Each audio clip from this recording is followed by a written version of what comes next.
es cierto que todos los caminos conduzcan a Roma. Los lugares donde podemos ir son casi infinitos. ¿Ya decidiste dónde quieres ir hoy? Piénsatelo bien para no equivocarte. Toma en cuenta que el tablero de ajedrez ha cambiado. Hoy el rey se ha enterado que va desnudo. Y cuando el poderoso lo olvida, la verdad se encarga de desnudarlo. Hay que tener talento para pensar fuera de la caja, para combatir los prejuicios, los ajenos, pero sobre todo los propios. Cada quien posee una pieza única del rompecabezas. Por eso intentamos dialogar, para armarlo juntos. La palabra nos libera y la conversación nos empareja. Aquí no hay lugar común. Esta tarde nos vestimos de gala en No hay lugar común con la presencia del arqueólogo más laureado, yo me atrevería a decir, de México, Eduardo Matos Moctezuma. ¿Qué tal? Arqueólogo, qué gusto tenerle aquí. No, hombre, el gusto es mío. Es un lujo para la audiencia tenerlo para que nos cuente las muchas aventuras que le ha permitido este país. Entre ellos quizá la más importante o con la que se le reconoce mayormente es el Templo Mayor, pero hay una historia antes de ese momento. Y permítame en este primer bloque sacarle jugo. Moctezuma es su apellido materno. ¿Correcto? Y su madre decía que era descendiente directa. ¿Es mito o es realidad? Bueno, de que lo decía, sí lo decía. Eso no es mito. De que no me consta de que sea verdad. En fin. No, pero fíjate que el apellido Moctezuma no es muy común, ¿no? En realidad somos muy escogidos. Entonces, y algunos muy bien ubicados, por cierto. Algunos muy bien ubicados. Entonces, digamos, bueno, puede tener visos de realidad, ¿no? La familia Moctezuma aparte se fue a España después de la conquista, ¿no? Sí. ¿Cuál es la rama que se quedó aquí que podría ser la suya? Que es la buena, esa es la la correcta directa del emperador. Porque su madre era poblana, ¿no? De Puebla, Entonces, a ver, sí. ¿hay algún viso? Digo, dados oficios, bueno, estoy seguro que ya buscó, ¿son qué? Pues 12 generaciones o 13 atrás, ¿no? Fíjate que no me he dedicado así plenamente a buscar el origen y demás. Estos Moctezuma, mis abuelos, mi mamá, etcétera, efectivamente eran del área de Puebla. Lo que ella me platicaba es que al momento de la conquista, algunos hijos de Moctezuma, pues para protegerlos, se los llevaron a un poco lejos de la capital del imperio. ¿A zona tlaxcalteca? Por ahí, sí, zona tlaxcalteca, zona poblana actual. Entonces, que de alguno de ellos nosotros descendemos. No me voy a poner psicoanalista, pero algo tenemos de computadora y de programados. Estar escuchando desde niño esta historia, ¿pudo haber sembrado en usted el interés de un oficio dedicado a buscar el pasado? No, fíjate, nunca lo había pensado, pero ahorita que me lo comentas, pero no, fíjate que nunca me inquietó realmente ese aspecto. Más bien, pues, recuerdo que de niño vivíamos en Panamá porque mi padre era diplomático. Correcto, su padre dominicano. es dominicano. Sí. Y entonces yo nací aquí junto con mi hermano y lo mandaron a Panamá. Y allá recuerdo, ya como a los 6 años, 7, que en un solar que había junto a la casa, a la embajada, iba yo a enterrar una cajita para luego desenterrarla, ¿no? Luego volver a excavarla. Entonces, pero es lo único así, pero yo creo que muchos como niños... un recado para el futuro, como no. Estas botellas que uno echa al mar, ¿o qué enterraba no, usted? Una cajita y le ponía yo alguna cosita, como un tesorito, un tesoro, ¿no? Entonces, pero creo que después, hablando con mis amigos y demás, muchos niños hacen esta cosa de querer ir a encontrar algo y demás, ¿no? Ahora, no todos vuelven a encontrar algo tan valioso como lo que usted ha encontrado en las cajitas enterradas pues por otros. El centro de la Ciudad de México, entiendo que también ha sido importante su biografía y en ¿Cómo no? los primeros años jugó un papel relevante. Sí, cómo no, porque, bueno, primero, allí en el centro estaba la Escuela de Antropología, en la calle de Moneda. Y yo, bueno, te voy a relatar algo, yo tenía dudas de qué iba a estudiar cuando estaba en la prepa. Un día un amigo me da un libro que se llama Dioses, tumbas y sabios, ¿no? El doctor Luis Vargas. Leo el libro y no pasé del capítulo de Egipto, me apasionó. Entonces, por Egipto, decidí, voy a estudiar arqueología. Y entonces llego con mis papás, ¿verdad? Y les digo, oigan, ya definí lo que voy a estudiar. Ay, dice mi mamá, ¿qué? Doctor, eh, arquitecto, en fin, Abogado. abogado. Digo, no, arqueólogo. Entonces un silencio espantoso, ¿no? Entonces mi mamá me dice, dices que en esa escuela de antropología las clases son nada más en la tarde. Sí. ¿Y por qué en la mañana no llevas cursos en la escuela bancaria y comercial? O sea, me estaba dando a entender que me iba a morir de hambre, man. Como ves, no me he muerto. Pero Oiga, ¿hizo las dos cosas? ¿Le hizo caso o no? no, yo que voy a meterme a la cuestión de números. En fin, entonces fui con mi amigo. Le digo, oye, me está dando a entender mi mamá que me voy a morir de hambre Ese es como Luis Vargas. arqueólogo. ¿no? Y mi amigo me dio una respuesta maravillosa, Ricardo.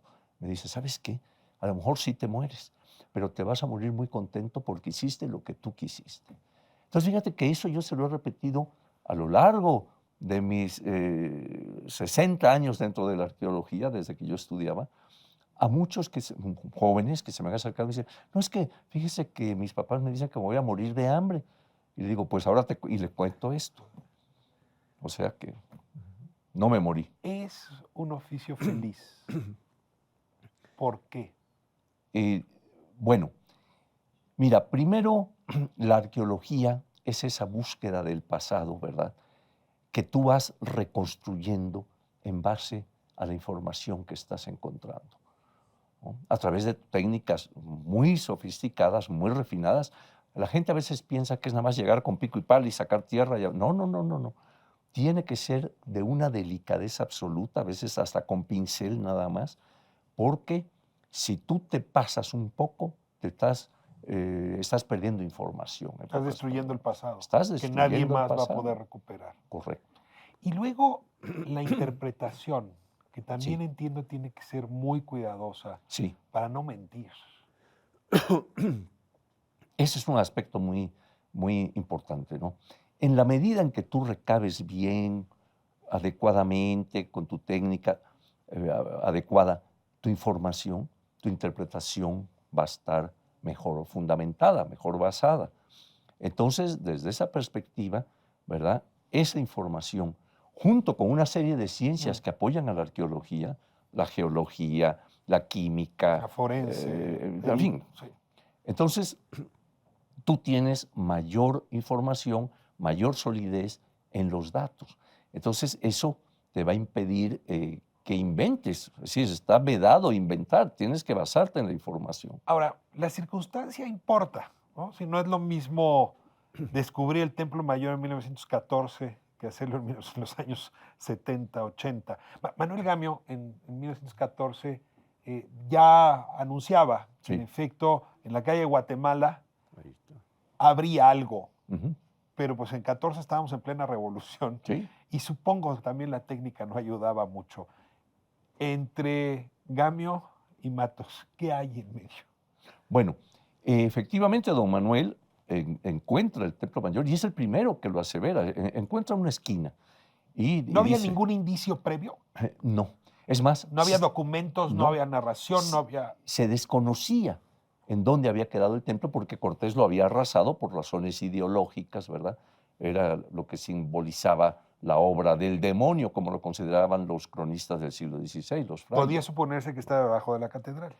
Exactamente, algunos pensaban que era así, y no, estaba a un costado, a un lado, ¿verdad? Por la gran masa que representaba. Era un edificio en su última época constructiva de 45 metros de altura, ¿te imaginas?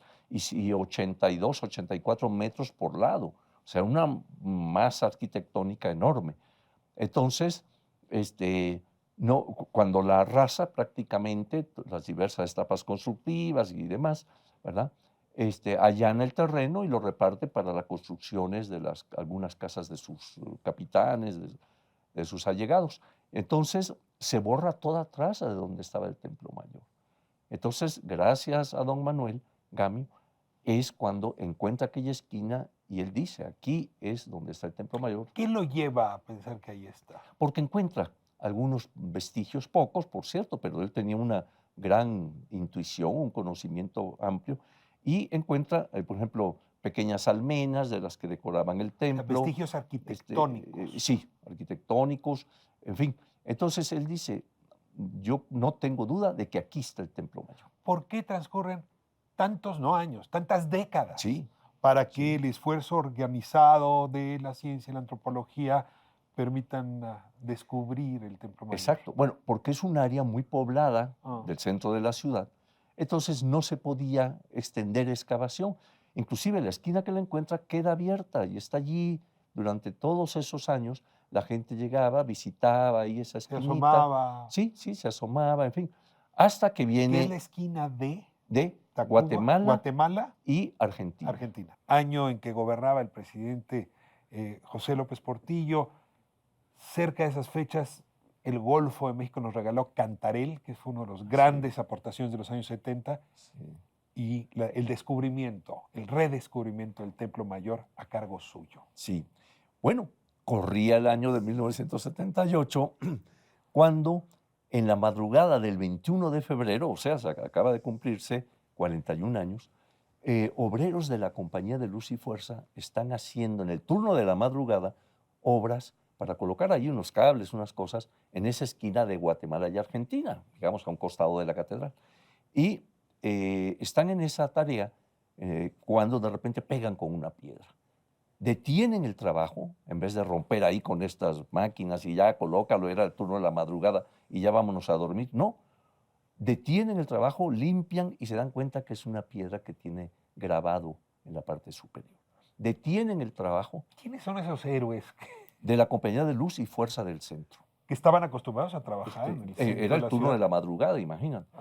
Y entonces, al día siguiente, paran la obra, al día siguiente avisan al INA, al Instituto de Antropología, el director era don Gastón García Cantú, y entonces van gentes del Salvamento Arqueológico, del INA, para ver, para inspeccionar el lugar, y se percatan de que efectivamente la piedra tiene grabados, es una sola parte que se aprecia, pero se ve que es una escultura mayor. Entonces se detiene el trabajo, la ley así afortunadamente aplica en el sentido de darle preeminencia a los hallazgos arqueológicos, ¿verdad? Y se empieza el rescate por parte del INA. ¿Cómo llega a sus manos el proyecto? Fíjate que yo había ido a Panamá, a un congreso, le había pedido el permiso obviamente al director del INA, me dijo, sí, cómo no, vaya usted, Eduardo. Voy a Panamá, cuando me subo al avión de regreso, veo en la prensa que dice que ha habido un hallazgo importante de una escultura a un costado de catedral. Yo dije, bueno, a lo mejor son exageraciones. ¿Va? Llego a México y me dicen, oiga, que lo espera don Gastón, que vaya el lunes, ya eso fue un sábado, vaya el lunes a Lina porque va a haber una reunión muy importante. Y bueno, llego, entro y efectivamente había una reunión allí, don Gastón se levanta, me dice, Eduardo, ¿ya estuvo usted en Guatemala? Digo, no, en Panamá. Le digo, no, en la calle de Guatemala, que ha habido un hallazgo allí importante, estamos preparando todo. Y entonces, él con anterioridad a eso, meses atrás, me había dicho que si yo quería participar en un programa que se iba a hacer en el centro de la ciudad. Yo le dije que sí, que con mucho gusto. Me dijo, bueno, entonces cuando ya vaya a empezar ese programa, para que usted sea el que dirija ahí. Entonces, por eso me estaba citando. ¿Se imaginó lo que iba a implicar ese trabajo? Para nada, ¿eh? ¿Se imaginó el lugar que íbamos a descubrir los mexicanos después de que usted intervino? Bueno, en ese momento no. Y entonces empiezo a elaborar los principios para el programa, para todo lo que es la excavación y demás, ¿no? Entonces, no sabíamos en qué condición podrían venir los vestigios, si habían sido muy afectados por la destrucción española. ¿Ya intuía en ese momento demás. que era el Templo Mayor? Sí, no, sí, yo había ya leído a don Manuel que decía que ahí estaba, pero había que confirmarlo. Claro. Y la confirmación fue cuando ya empezamos a excavar y encontramos las dos escaleras que son características del Templo Mayor. Una que conduce al adoratorio de Tlaloc y otra al adoratorio de Huitzilopochtli. Esa es la confirmación. Esa es la que confirmación. no se da en 78. Que ¿Cuándo se da esa confirmación? a finales de 78 ya llegamos a lo que eran estas dos escalinatas y listo, ¿no? El gobierno de la República se puso muy contento. Recuerdo que fue como apoyaron, un gran sí. apoyo político. Y el gobierno de la ciudad también en ese momento también apoyó Que mucho. había que remover, había que Sí, transformar esa zona que, como sí. usted decía, estaba poblada. Sí, A un lado está la catedral, es decir, no es una zona sencilla para no, operar. para nada, el corazón de la Ciudad de México. Y había un gran predio que era un estacionamiento de Hacienda. Entonces, ahí empezamos a excavar ahí, en la calle de Guatemala, ¿verdad? O sea, había espacios donde podíamos ir excavando y demás. Entonces, ya después hubo necesidad, para ir encontrado todo el templo, de remover edificios, La que no había Coyosautli coloniales, fue por uno de cierto. los grandes hallazgos. Sí. Por lo menos recuerdo en prensa fue una cosa Sí, cómo no. importantísima. A ver, nárrenos ese momento Bueno, del encuentro con la diosa. imagínate, empezamos a excavar, la prensa inmediatamente se vuelca, además les quedaba cerquita, pues a un paso, no tenían que ir hasta quién sabe dónde para ver los hallazgos. Y instauramos que cada martes a la 1 de la tarde era la cita con la prensa, semana a semana. Se tenía que preparar. Como ahora las mañaneras, ahí nada más eran los Exactamente, martes. pero aquí Muy eran bien. los martes. Ya, ¿no? está muy bien. Entonces, yo ya conocía a los que estaban asignados a esta fuente, digamos que era Templo Mayor. Y entonces, semana a semana, les mostrábamos todo lo que iba apareciendo, en fin, y demás, ¿no? Entonces, la gente estaba muy informada de lo que estaba saliendo ahí. Y entonces pasaron cosas interesantísimas, ¿no? Hubo un momento en que yo le planteo a García Cantú, al director del INAH, que ¿por qué no abrimos los sábados, nada más 2 horas, de 10 a 12, para que la gente pueda pasar en una pasarela de Un madera? poco como hoy, ¿Verdad? Sí, como está hoy la visita, verlo desde un sí, balcón, desde un mirador. exactamente. ¿Verdad? Pasar junto a la de diosa, que era lo que se Y las podía colas se apreciar. hicieron larguísimas. Oye, al final a las 12 era un problema querer cerrar, porque la gente, no, oiga, es que yo vengo desde Monterrey nada más para ver esto, y así, ¿no? En una ocasión ocurrió algo muy curioso. Un joven, de repente, arroja algo a la diosa. Entonces, inmediatamente, era una flor. O sea, ocurrieron así cosas fantásticas, ¿no? Se cumplen este año 500, Sí. 500 años del encuentro entre Cortés y Moctezuma, su pariente, ¿se acuerdan? Mi abuelito. Su bisabuelo, tatarabuelo. Y hay preguntas que hacerse sobre cómo conmemorar a 500 años este encuentro. Y déjeme oponerle una imagen. Si uno camina del Templo Mayor hacia Palacio Nacional y se sube a las escaleras, el modo Diego Rivera de conmemorar ese encuentro, permítame decirlo, me parece un poco injusto. Ujú.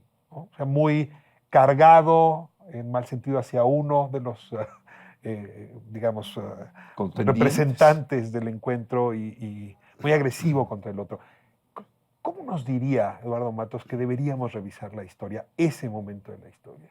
Bueno, es un momento muy importante por lo que has dicho. Es decir, va a ser el encuentro de dos maneras de ver el mundo, de dos maneras diferentes de pensar, de dos civilizaciones, ¿verdad? La mesoamericana, la occidental, la europea y demás, ¿no? Entonces, desde luego que hay que partir de que toda conquista, y esta lo fue, genera violencia. O sea, en todos lados del mundo donde se ha dado conquistas y demás, ahora sí que la famosa frase, hay de los vencidos, ¿no? Entonces, yo pienso que la reflexión a los 500 años debe partir de ver, primero, qué antecedentes había en Europa, qué estaba ocurriendo en España. Entender ¿verdad? el fin de la Edad Media expansión, española. exactamente, ¿no? Para ubicar todo ese pensamiento que va a llegar y analizar y profundizar el pensamiento mesoamericano desde diversas perspectivas.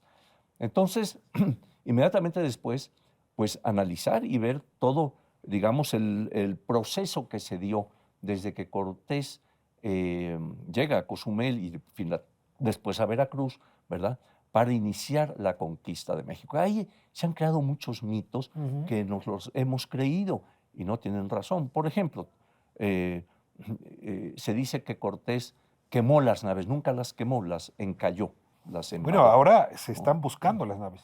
Se están O sea, hay quien está buscando. tratando de Sí. encontrar las naves. Hay ¿Es colegas posible que, que las encuentren? Podría ser, porque a veces se conserva en el agua materiales, inclusive madera, ¿no? Hierro, todo esto, obviamente. Entonces, Eso es un mito. ¿Qué Posiblemente. otro mito de la conquista valdría la pena que revisáramos?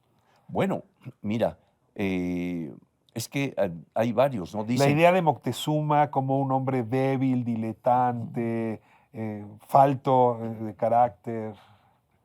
sí, no, mira, en esto hay una cosa interesante. Dentro de las causales que van a determinar ya en 1521 la derrota de Tenochtitlan, hay varios, hay psicológicos, por ejemplo, en el cual, por ejemplo, vemos cómo el bando español viene lleno de esperanzas, buscan convertir almas Tienen al hambre religiosa catolicismo y hambre de fortuna. y hambre de fortuna. Mira qué bien, ahí Sí, está ya así. resumido, hambre de fortuna, etc. O sea, vienen muy motivados. El bando mexica está teniendo una serie de presagios, de cosas que los tienen un tanto abatidos, en fin, pese a eso van a responder con fuerza al momento de la conquista, ¿no? La noche triste es un momento de triunfo para el bando Sí, mexica, que por sí. cierto ahora hay la idea de llamarlo el árbol de la noche feliz. No sé que Bueno, usted cómo mire ese mira, tipo no me de... preocupan mucho todos esos nombres, sino Ah. que el hecho es que se dice Ah. que allí lloró Cortés. Yo estuve analizando eso, parece que sí derramó algunas lágrimas, no necesariamente en ese árbol, es decir, por Bueno, ahí ese es tengo el yo que ha un artículo. sobrevivido, Sí, entonces. es que tengo un libro que acaba de salir que se llama Mentiras y Verdades en la Arqueología, y hago análisis de Me muchas de muero estas de cosas, ganas de ¿no? leerlo. Te lo mando. ¿Lo encuentra el auditorio en cualquier lado? Sí, Mentiras y verdades de la conquista. Mentiras y Verdades en la Arqueología En la Mexicana. arqueología. Y entonces, el hecho es que, por ejemplo, esas causales psicológicas son importantes, porque si analizamos el bando de Cortés, por lo general, salvo Juan Velázquez de León, que era un joven capitán que muere en la noche triste, Ah. en realidad casi sus mandos permanecen, y eso es importante para un ejército. En cambio, el bando mexica va a perder, Va primero a Moctezuma, que lo tienen prisionero, segundo, a Cuitláhuac, que es el héroe de la Noche Triste, él Y finalmente va a morir, Cuauhtémoc. ¿no? De viruelas. Entonces están viendo cómo sus mandos están muriendo o siendo detenidos, etc. Finalmente Cuauhtémoc ya es hecho prisionero, el joven Tlatoani, gobernante. Entonces esto abate, ¿no? Sí, nuestros dioses nos han abandonado, ¿no? Es Siento decir, como si me hubiera usted invitado a cenar y apenas vamos en el primer tiempo y me muero ganas de seguir avanzando en esta conversación, pero se acabó. no. La manecilla, el reloj nos levanta de este asiento. Eduardo, le voy a pedir que repitamos esta conversación. Ha ¿Cómo sido no? una delicia. Le agradezco mucho y le voy a hacer una serie de preguntas para cerrar la conversación, de estas que requieren que nos cuente lo primero que le viene a la cabeza. Sí. ¿Cuál es su palabra favorita? Arqueología. ¿Y la palabra que más detesta? Ay, pues creo que no hay, no me he puesto a reflexionar sobre eso. Eso habla bien de usted, ¿verdad? Pues si tú lo dices, El sonido que más le gusta. el de la novena sinfonía de Beethoven, La heroica, la coral. la coral. El sonido que más detesta. Los truenos me asustaban mucho. Si no hubiese sido el arqueólogo cuya pasión la despertaron los egipcios, ¿qué habría sido Eduardo Matos? A mí me hubiera gustado ser poeta. ¿Y tiene algo de poesía? Sí, tengo algunas cosas que no recomiendo que las lean. ¿Las ha vuelto a leer usted? Sí, cómo Sí. no. Un día va a dejar este planeta y Sí. alguien, algo, Dios, lo que sea, va a hacer un balance de su vida. ¿Qué le gustaría que le dijera? Pues mira, como yo no creo en el más allá, sino que te mueres y hasta ahí llegaste, pues no creo que me digan nada. En el epitafio, ¿qué tendría que decir? Ah, el Eduardo Matos, murió, feliz y sin hambre. correcto. Le agradezco muchísimo este regalo Gracias. de conversación. Aquí no hay lugar común. Nos vemos próximo sábado, 7 de la tarde, ADN 40.